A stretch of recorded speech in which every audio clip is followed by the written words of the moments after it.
Welcome back. Spring boot interview questions में एक बार आपका फिर से वेलकम है। ये इसका पार्ट 2 है। पिछले पार्ट में हमने 1 से लेकर 10 तक का क्वेश्चन लिया था। अब हम लोग 11th नंबर का क्वेश्चन यहाँ पर लेंगे। नेक्स्ट क्वेश्चन आता है, what is Spring Boot CLI and what are its benefits. तो स्प्रिंग बूट CLI क्या है और इसके बेनिफिट्स क्या है। Spring Boot CLI is a command line interface that allows you to create a Spring based Java application using Groovy. तो अगर किसी को कमांड लाइन पे काम करना अच्छा लगता है तो उसके लिए स्प्रिंग बूट की तरफ से CLI भी आती है, जिससे आप लोग बहुत ही ईजिली अपना इसमें काम कर सकते हैं और प्रोजेक्ट इसमें बना सकते हैं। नेक्स्ट क्वेश्चन आता है, what are the most common Spring Boot CLI command. तो मोस्ट कॉमन CLI कमांड इस तरह से है, इसमें ये स्विच लगा के यानी कि hyphen run hyphen test hyphen grab इस तरीके से ये कमांड्स लिखी जाती है। यहाँ पर एग्जांपल भी देख सकते हैं। स्प्रिंग अगर आप हाइफन हाइफन लगा के हेल्प लिखेंगे तो ये आपको पूरा दिखा देगा यहाँ पर क्या क्या है।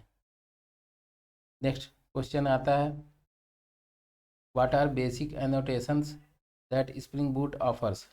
स्प्रिंग बूट्स कौन कौन से बेसिक एनोटेशन ऑफर करता है और ये आपको पता भी होने चाहिए। सबसे पहला इसमें इनेबल ऑटो कॉन्फ़िगरेशन। तो enable auto configuration to make Spring Boot look for auto configuration based component. दूसरा है Spring Boot application use to denote the main class of a boot application. और तीसरा है enable auto configuration and component scan. जैसा कि आपको पहले बताया था, इन तीनों को अगर अलग अलग आप यूज़ करने के बजाय @ स्प्रिंग बूट एप्लीकेशन अगर ये एनोटेशन यूज़ करेंगे तो एक से ही आपका काम चल जाएगा। नेक्स्ट क्वेश्चन आता है, what is Spring Boot dependency management. Spring Boot dependency management is use to manage dependencies and configuration automatically without you specifying the version of any of the dependencies. तो स्प्रिंग बूट की dependency management से ये काम हो जाता है। Next question आता है, can we create a non web application in spring Boot. तो आपको स्टार्टिंग में ही बताया था कि यस, इसमें नॉन वेब और वेब दोनों एप्लीकेशन बनाए जा सकते हैं। जैसे कोई क्रॉन जॉब बनानी है, कुछ क्रोन में रन करना है या कमांड लाइन पे रन करना है तो वो भी इसमें पॉसिबल है, और वो कमांड लाइन रनर का यूज़ करके बनाते हैं।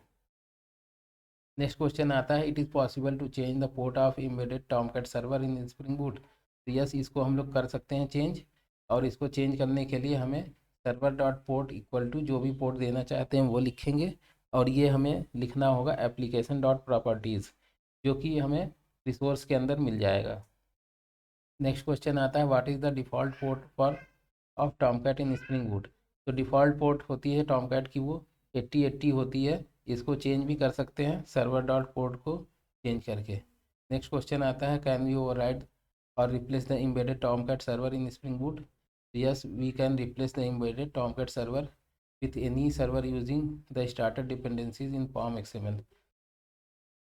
ये जो टॉमकैट हमें एम्बेडेड मिलता है इसको हम लोग चेंज भी कर सकते हैं POM.XML में, जो इसकी डिपेंडेंसी है उसको चेंज करके। नेक्स्ट क्वेश्चन आता है, can we disable the default web server in the Spring Boot application. Yes, we can disable. इसको डिसेबल करने के लिए हमें एप्लीकेशन डॉट प्रॉपर्टीज़ में जा करके एक हमें की लिखनी होगी, spring main web application type none करना पड़ेगा। नेक्स्ट क्वेश्चन आता है, how to disable a specific auto configuration. अगर हमें कोई स्पेसिफिक ऑटो कॉन्फ़िगरेशन जो स्प्रिंग बूट की तरफ से प्रोवाइडेड है उसको डिसेबल करना हो तो उसके लिए हम लोग यूज़ करेंगे @इनेबल ऑटो कॉन्फ़िगरेशन। इससे तो होता है, इसको हम लोग एक्सक्लूड करेंगे इस एनोटेशन में लगा करके जिस भी क्लास को हम लोग नहीं करना चाहते। नेक्स्ट क्वेश्चन आता है, एक्सप्लेन @रेस्ट कंट्रोलर एनोटेशन इन स्प्रिंग बूट। स्प्रिंग बूट में हमें रेस्ट कंट्रोलर एक एनोटेशन मिल जाता है जिससे कि हमें कंट्रोलर और रिस्पांस बॉडी दो एनोटेशन को एक साथ यूज़ करने का मिल जाता है। It ensures that data return by each method will be return straight into response body. तो कंट्रोलर जब हम बनाते हैं तो उसकी जगह पर हम लोग इसको, अगर ये दोनों को हम रिटर्न कराना चाहते हैं कंट्रोलर को, तो हम रिस्पांस बॉडी और कंट्रोलर दोनों लिखेंगे। इसको एक बार फिर से समझें कि कोई आप जब कंट्रोलर बनाते हैं स्प्रिंग में, स्प्रिंग में कंट्रोलर बना करके अगर आपको जो मेथड रिटर्न कर रहा है उसी को रिस्पॉन्स बॉडी देनी है, और वो भी जेसन या एक्सएमएल फॉर्मेट में, तो आपको यूज़ करना पड़ेगा रिस्पॉन्स बॉडी एनोटेशन का। लेकिन अगर आप डायरेक्ट इसको देना चाहें तो एक ही एनोटेशन लगाएंगे रेस्ट कंट्रोलर, जो दोनों का काम करेगा। नेक्स्ट क्वेश्चन आता है, what is the difference between rest controller and controller in spring boot. Controller ये controller map the model object to view और template and make it human readable, but response controller simply return the object and object data directly written in HTTP response as JSON और XML। तो controller जो है इसमें हम लोग normal तरीके से जो यूज़ करते हैं अपने एप्लीकेशन में वो होता है, इसमें हम कोई भी जैसे HTML को रेंडर कराना हो उसके लिए, लेकिन जब हम माइक्रो सर्विसेज पे काम करते हैं तो हमें HTML या और किसी चीज़ की ज़रूरत नहीं होती, किसी टेम्पलेट की। वहाँ पर हम लोग XML और जेसन ही रिटर्न कराते हैं। तब हम लोग @REST कंट्रोलर देंगे जिससे कि ये वर्क करे। नेक्स्ट क्वेश्चन आता है, describe the flow of HTTPS request through the Spring Boot application. तो स्प्रिंग बूट एप्लीकेशन से इसकी रिक्वेस्ट इस तरीके से होती है, यहाँ पर हमारी मेन रिक्वेस्ट आएगी, रिपॉजिटरी क्लास एक्सटेंड करेगी कार्ड सर्विस को। यहाँ पर हमारा देखिए क्लाइंट है HTTPS, ये रिक्वेस्ट देगा कंट्रोलर को, कंट्रोलर भेजेगा सर्विस लेयर पर। अब सर्विस लेयर इसको मॉडल के थ्रू देखेगा कि ये डेटाबेस से लेके आना है तो JPA का यूज़ करेगा, और फिर ये JPA के थ्रू डेटाबेस से ये वापस सर्विस लेयर पे आएगा, और सर्विस लेयर फिर इस पर रिपॉजिटरी का अगर कोई कार्ड का कोई ऑपरेशन परफॉर्म करना है तो वो करके वापस कंट्रोलर को देगा, और फिर कंट्रोलर बैक कर देगा क्लाइंट को। ये इस तरीके से वर्क करेगा। नेक्स्ट क्वेश्चन आता है, what is the difference between request mapping and get mapping. Request mapping can be used with get, post, put and many other request. Request mapping एक तरीके से आप जेनरिक समझ सकते हैं, ये किसी पे भी काम करेगा जैसे गेट, पोस्ट या पुट, और जबकि गेट मैपिंग में सिर्फ गेट मेथड ही चलेगा। तो इसमें ये डिफरेंस है। नेक्स्ट क्वेश्चन आता है, what is use of profiles in spring boot.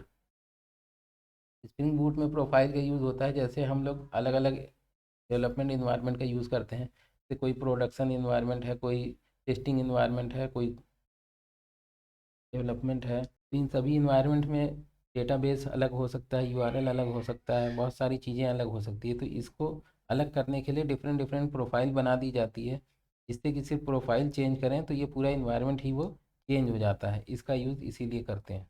Next question है, व्हाट इज़ स्प्रिंग एक्चुएटर और इसकी एडवांटेजेस क्या है। तो an actuator is an additional feature of Spring that helps you monitor.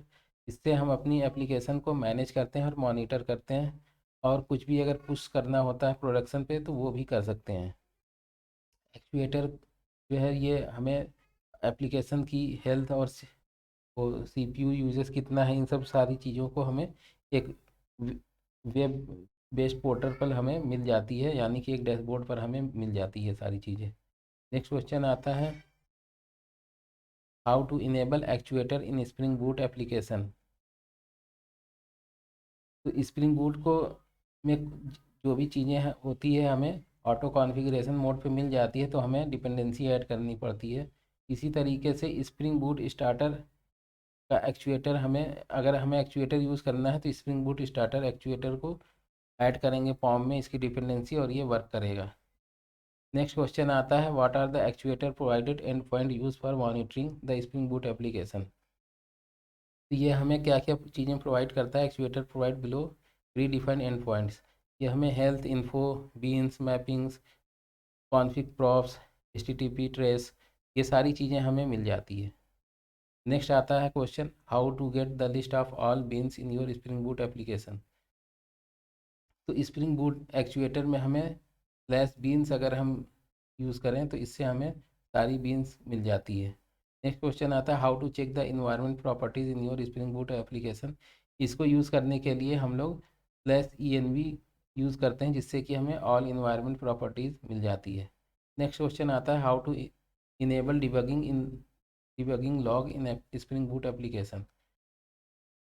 तो कभी हमें ज़रूरत पड़ जाती है डिबगिंग की, यानी कि जो लॉग है वो पूरा कंप्लीट पूरा छपे, इसके लिए हम लोग यूज़ करते हैं हाइफन लगा करके। अगर एप्लीकेशन स्टार्ट कर रहे हैं तो वहाँ पर डबल हाइफन डिबग लिख देंगे, स्विच लगा देंगे, या फिर इसको दूसरे तरीके से एप्लीकेशन डॉट प्रॉपर्टीज़ में जा करके logging dot level dot root में डिबग प्रॉपर्टी सेट कर देंगे। तो इन तरीके से हमें ये डिबगिंग की फैसिलिटी मिल जाती है।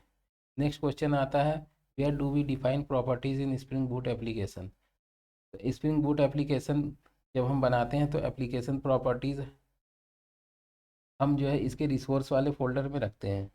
जब हम कोई स्प्रिंग बूट का प्रोजेक्ट जनरेट करते हैं तो ये हमें पहले से ही सारी चीज़ें बनी बनाई मिल जाती है। अदरवाइज़ अगर हम चाहें तो क्लास पाथ में रख करके उसको भी हम लोग यूज़ कर सकते हैं। नेक्स्ट क्वेश्चन आता है, what is dependency injection. The process of injecting dependence object into target beans. यानी कि एक कोई टारगेट बीन्स हो जिसके अंदर हमें कोई ऑब्जेक्ट को बना करके सेट करना हो सेटर मेथड के थ्रू, तो वो काम हम लोग डिपेंडेंसी इंजेक्शन से कर सकते हैं। कई तरीके की डिपेंडेंसी इंजेक्शन कई तरीके से हम लोग कर सकते हैं। एक है सेटर इंजेक्शन, सेटर मेथड के थ्रू करते हैं, कंस्ट्रक्टर से कर सकते हैं, और फील्ड बना करके उससे भी कर सकते हैं। नेक्स्ट क्वेश्चन आता है, what is an IOC container. IOC container is a framework. Spring boot का जो फ्रेमवर्क है वो आईओसी यानी कि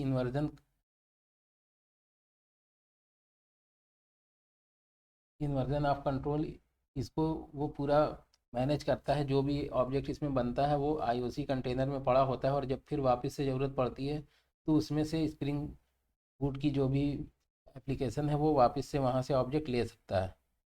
तो यहाँ पर ये कुछ कॉमन क्वेश्चन कंप्लीट होते हैं। इस वीडियो में बस इतना ही। अगर वीडियो अच्छी लगे तो इसको लाइक करें, और ये वीडियो 2 पार्ट में है तो पहला पार्ट देखना ना भूलें। मिलते हैं फिर कोई और वीडियो ले करके, तब तक के लिए थैंक यू फॉर वॉचिंग।